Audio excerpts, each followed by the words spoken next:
दोस्तों नमस्कार। आज हम हिंदी व्याकरण में छंद पढ़ेंगे।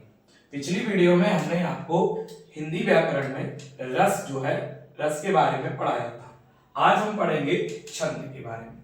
तो आइए देखते हैं। छंद संस्कृत के छद धातु से बना हुआ है। ठीक है ना। किस धातु से बना है?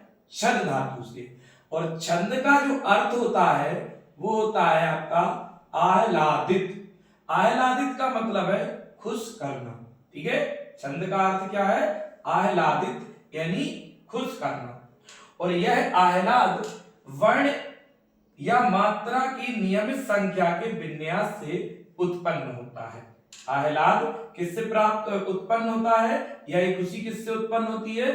वर्ण या फिर मात्रा के नियमित विन्यास से जो खुशी पैदा होती है या जो खुशी उत्पन्न होती है उसको हम आह्लादित कहते हैं। अर्थात छंद की परिभाषा क्या बन जाएगी?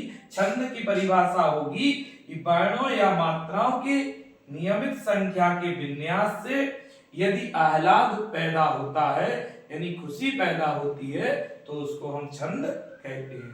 फिर से सुनिएगा। वर्णों या मात्राओं के नियमित संख्या के विन्यास से जो खुशी पैदा होती है उसको हम छंद कहते हैं। छंद का दूसरा नाम एक पिंगल भी है। पिंगल ने ही सबसे पहले, पिंगल एक ऋषि थे जिनने छंद शास्त्र का सबसे पहले प्रयोग किया था। इसलिए छंद शास्त्र का प्रणेता भी किसको कहा जाता है? पिंगल ऋषि को कहा जाता है। छंद का सबसे पहले जो उल्लेख है वो हमको ऋग्वेद में मिलता है। कौन से वेद में मिलता है? ऋग्वेद में। छंद का सबसे प्रथम उल्लेख ऋग्वेद में मिलता है। और जिस प्रकार गद्य का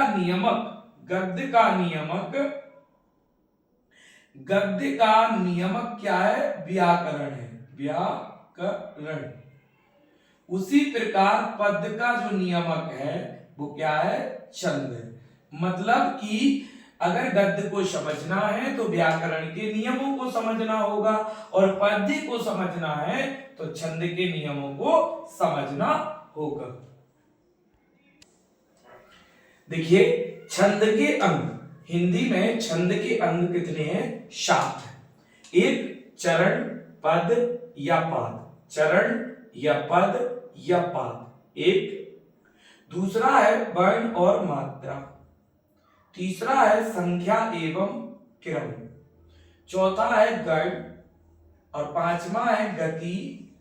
छठवां है यति या ब्रह्म और सातवां है तुक। ध्यान से देखिएगा। पहला जो है अंग छंद का चरण या पद या पाद। दूसरा है वर्ण और मात्रा। तीसरा संख्या और क्रम। चौथा गण। पांचवा गति। छठवां यति या ब्रह्म और सातवां तुक। आइए समझते हैं। पहला जो है वो है चरण या पद या पाद। क्या होता है छंद में? चरण किसे बोलते हैं? छंद के प्रायः कितने चरण है? 4 चरण है। ठीक। छंद के चरण कितने होते हैं? 4। इनमें से प्रत्येक को हम चरण कहते हैं। दूसरे शब्दों में छंद के चतुर्थांश भाग को चरण कहते हैं।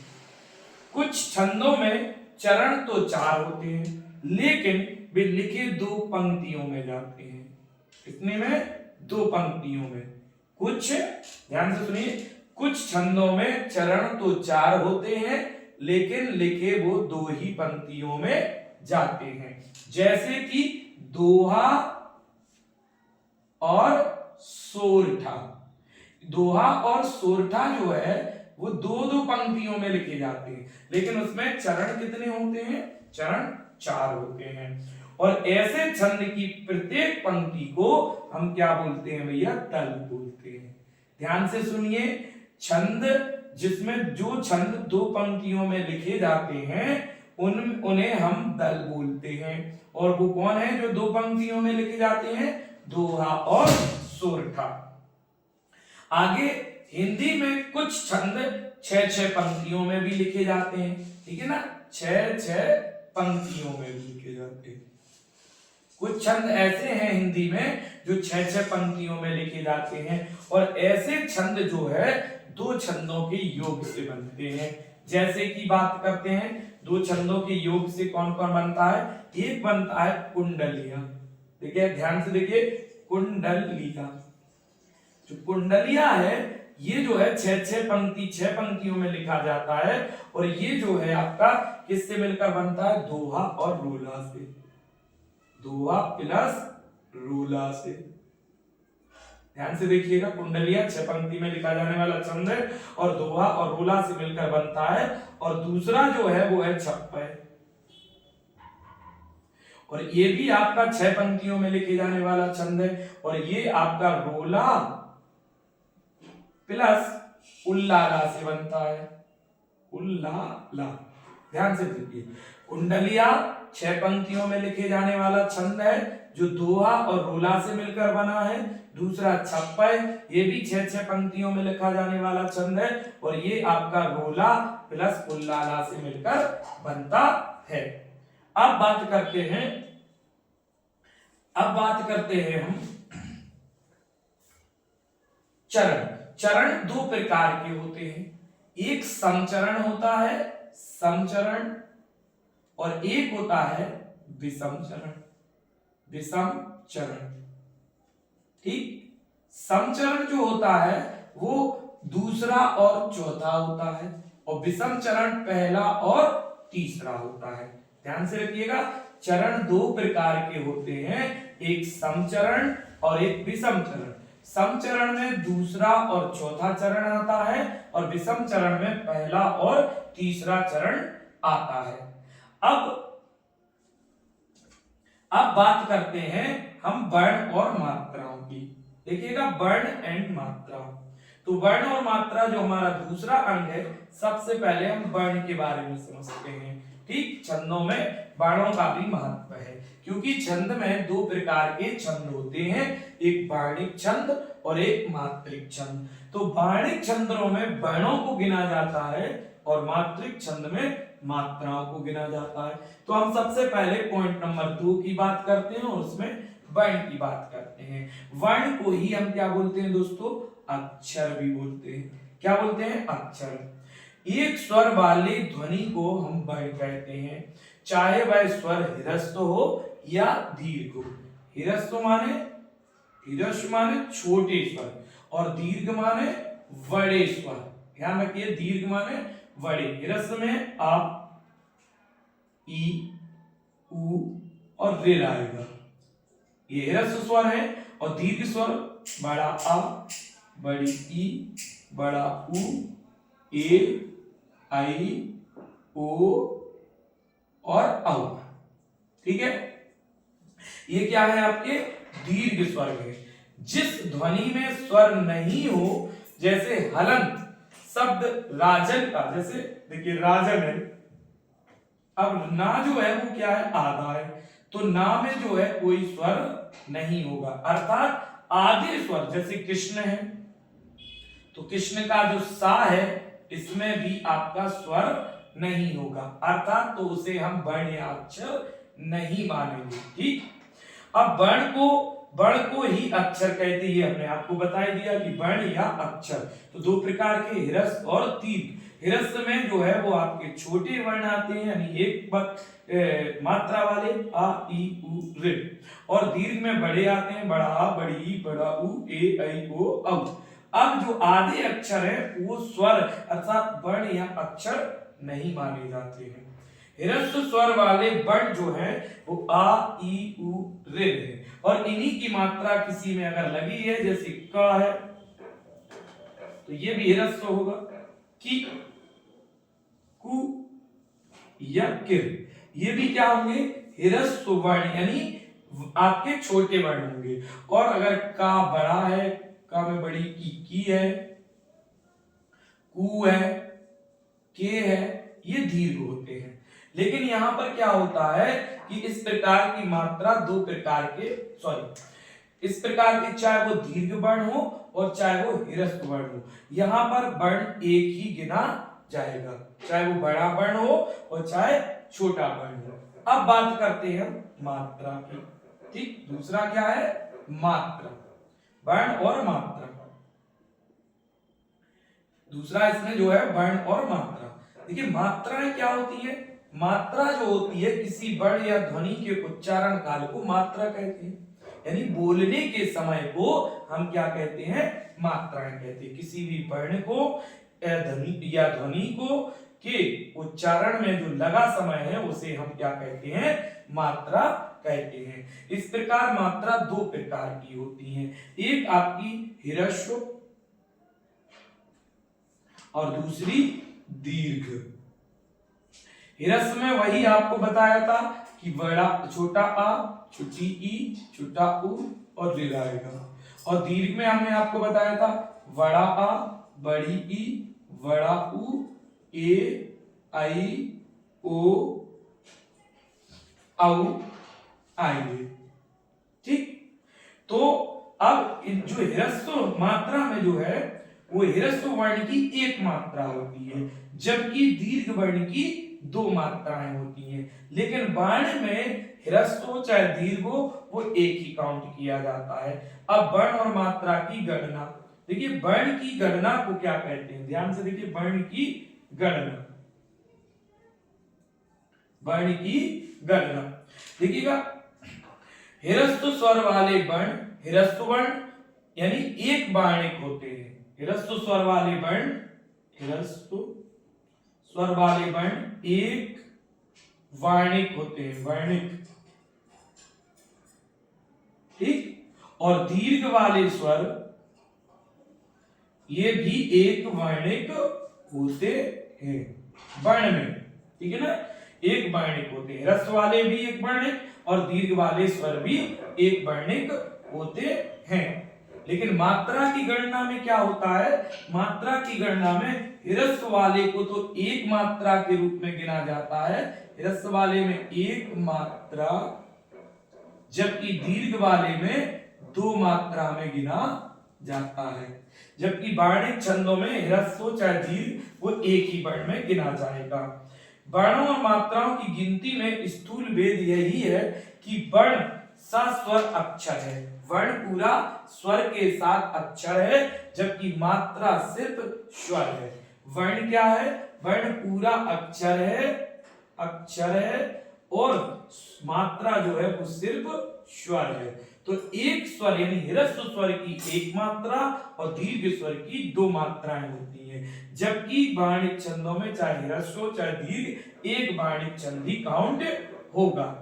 अब बात करते हैं इन्हीं में लघु और गुरु के बारे में। देखिए एक लघु होता है और एक गुरु होता है। तो लघु की एक, लघु ये कहलाता है और दीर्घ ये कहलाता है। लघु में एक पाई खड़ी होती है और गुरु एस होता है। तो गुरु को दो गिना जाता है और लघु को सिर्फ एक गिना जाता है। छंद शास्त्री ह्रस्व स्वर तथा ह्रस्व स्वर वाले व्यंजन वर्ण को लघु कहते हैं, यानी ह्रस्व स्वर वाले व्यंजन वर्ण को लघु और दीर्घ स्वर वाले व्यंजन वर्ण को हम क्या कहते हैं? गुरु कहते हैं। लघु वर्ण के अंतर्गत शामिल किए जाते हैं। लघु वर्ण के अंतर्गत क्या क्या शामिल है आपको पहले बता चुके थे, आ, ई, उ और ऋ। और बाकी सब जो है वो किसके अंतर्गत आएंगे? गुरु वर्ण के अंतर्गत, यानी बड़ा आ, बड़ी ई, बड़ा उ, ए आई ओ, ए आई ओ और अ, ये गुरु वर्ण के अंतर्गत आएंगे और इनके लिए जो संकेत है वो एस जैसा होगा। ठीक, अब वर्णों और इसके अलावा भी कुछ मात्राएं होती हैं, जैसे कि चंद्र बिंदु जो है, चंद्र बिंदु पर जो मात्रा होगी वो आपकी क्या होगी? एक मात्रा होगी, जबकि अंग की बिंदी पर क्या होगी? दो मात्राएं होंगी। तो ध्यान रखिए, यहां पर जो चांद बिंदु होगा उसका जो है वो आपका लघु होगा, यानी एक पाई होगी और आधे अक्षर की कोई मात्रा होगी नहीं, जबकि अंग की बिंदी की जो मात्रा होगी वो आपकी गुरु होगी, यानी एस होगी। ठीक, अब बात करते हैं अगला जो है हमारा संख्या और क्रम होगा। ठीक, तो संख्या और क्रम क्या होगा? सुनिए, वर्णों और मात्राओं की गणना को संख्या क्या है? संख्या वर्णों और मात्रा की गणना को संख्या कहते हैं, जबकि लघु गुरु के स्थान के निर्धारण को हम क्या कहते हैं? क्रम कहते हैं। लघु गुरु के स्थान के निर्धारण को क्रम कहते हैं और उनको गिनने को हम संख्या कहते हैं। ठीक, वाणिक छंदों के सभी चरणों में संख्या वर्णों की और क्रम लघु गुरु का समान होता है। यानी वाणिक छंदों में जो होता है, वाणिक छंद जो होते हैं उसमें लघु गुरु का क्रम समान होता है और संख्या भी समान होती है, जबकि मात्रिक छंद जो होते हैं, मात्रिक छंद, इसमें आपका जो है मात्रिक छंदों के सभी चरणों में संख्या मात्राओं की तो समान होती है, जबकि लघु गुरु का क्रम समान नहीं होता है। ठीक है ना, संख्या तो समान होती है, संख्या क्या होगी इसमें? समान होगी, लेकिन लघु गुरु का क्रम जो है समान नहीं होगा। लघु गुरु का क्रम समान नहीं होता, ध्यान रखिएगा, लघु गुरु का क्रम समान नहीं होता, जबकि वाणिक छंदों में संख्या और लघु गुरु का क्रम क्या होता है? समान होता है। अब अगला है गण। ठीक, गण क्या होते हैं? सुनिए, गण केवल वाणिक छंदों में प्रयोग किए जाते हैं, सिर्फ वाणिक छंदों में ही प्रयोग किया जाता है। गणों का प्रयोग सिर्फ वाणिक छंदों में किया जाता है और गण का अर्थ क्या है? समूह है, और प्रत्येक समूह में 3 वर्ण होते हैं। कितने वर्ण होते हैं दोस्तों? 3 वर्ण होते हैं। यह समूह 3 वर्णों का होता है, ना इससे कम और ना इससे ज्यादा होते हैं। अतः गण की परिभाषा होगी, लघु गुरु के नियत क्रम से 3 वर्णों के समूह को गण कहते हैं। और गणों की कुल संख्या जो होती है, कुल संख्या वो 8 होती है। कितनी होती है? 8 होती है। इसके लिए एक सूत्र है, या माता राज भान सलग। ठीक है ना, ये एक सूत्र है, या माता राज भान सलग। या से मतलब हुआ यगड़, मां से मगड़, ता से तगड़, रा से रगड़, जा से जगड़, भा से बगड़, ना से नगड़, सा से सगड़ और ला से लगड़। ये जो 8 जो है आपके गण होते हैं, जिनका इस्तेमाल सिर्फ कहां होता है? वाणिक छंदों में होता है। आइए अब आगे बात करते हैं गति की। गति देखिए, समझ रहे होंगे आप, गति क्या होगी? छंद के पढ़ने के प्रवाह को गति कहते हैं, यानी पढ़ने के लय को हम क्या कहते हैं? प्रवाह, या फिर लय को गति कहते हैं। अगला है यति या ब्राम। यति या ब्राम क्या होता है? यति या ब्राम मतलब होता है रुकना। क्या होता है? रुकना, यानी छंद में नियमित वर्ण या मात्रा पर सांस लेने के लिए हमें रुकना पड़ता है, इसी रुकने को हम क्या कहते हैं? यति या ब्राम कहते हैं। छोटे छंदों में साधारणतः यति चरण के अंत में होती है। जो छोटे छोटे छंद होते हैं उनमें जो यति यानी रुकावट है वो चरण के अंत में होती है, पर बड़े छंदों में एक ही चरण में एक से अधिक बार यति या ब्राम हो सकता है। यति का निर्देश प्रायः छंद के लक्षण यानी परिभाषा में ही कर दिया जाता है। जैसे मालिनी छंद में पहली यति 8 वर्ण के बाद और दूसरी यति 7 वर्ण के बाद आती है। कौन से छंद में? मालिनी। मालिनी जो एक छंद है, वाणिक छंद होता है, ये आगे पढ़ेंगे अपन। तो इसमें जो पहली रुकावट होती है वो 8 वर्ण के बाद और दूसरी रुकावट जो होती है वो 7 वर्ण के बाद होती है। अगला है तुक। तुक या देखिए तुकबंदी। तुक क्या होती है? छंद के चरणांत की अक्षर मेत्री, यानी छंद के आखिरी चरण में तुक, आखिरी जो पंक्ति होती है उसमें जो है अक्षर मेत्री क्या होनी चाहिए? समान होनी चाहिए। ठीक है ना, यानी जिससे तुक मिल जाए। जैसे कि देखिएगा, गुरु गोविंद दो खड़े काके लागो पाए। तो देखिए यहाँ पे पाए या आ रहा है ना, गुरु गोविंद दो खड़े काके लागो पाए और बलिहारी गुरु आपने गोविंद दियो बताए। तो दोनों पंक्तियों के अंत में क्या आ रहा है दोस्तों, या आ रहा है, इसलिए यहाँ पर तुक मिलती है। और जहां तुक नहीं मिलती जिन छंदों में, उन छंदों को अंग्रेजी में ब्लैंक वर्स कहते हैं या अतुकांत छंद कहते हैं। तो दोस्तों अगर आपको वीडियो पसंद आया हो तो वीडियो को लाइक करें, सब्सक्राइब करें, कमेंट करें और बेल आइकन जरूर दबाएं। और अगर वीडियो को आप फेसबुक पर देख रहे हैं तो हमारे फेसबुक पेज को फॉलो जरूर करें। छंद की जो आगे की वीडियो आगे की जो जानकारी है वो हम आपको अगली वीडियो में बताएंगे। जय हिंद, जय भारत।